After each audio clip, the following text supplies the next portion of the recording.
So what's up guys, for today's video guys. So karon guys, mag voice over ta.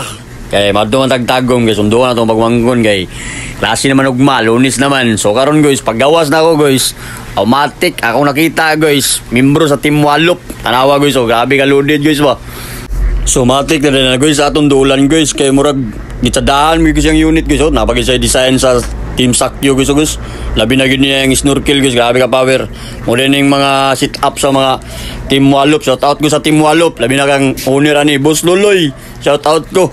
Ang nakalamang lang ni Boss Luloy guys, munang purma kay ang bangko guys, sada kay ang bangko kay siya si Siar di katrabaho ni guys. Samot na ning tapak sa likod bitaw guys. Dapat design ni Hawk diaw, yang naong, grabe ka power be.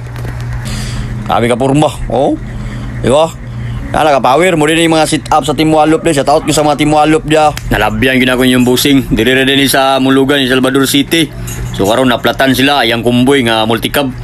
So muli pa din sila kuan guys, bayugan gikan pa din sila sa kuan sa secure. So kana guys, sikat-sikat na mi guys, kaya mi katuo guys ba nagkita ang Team Wallop og Team Spiller guys ba.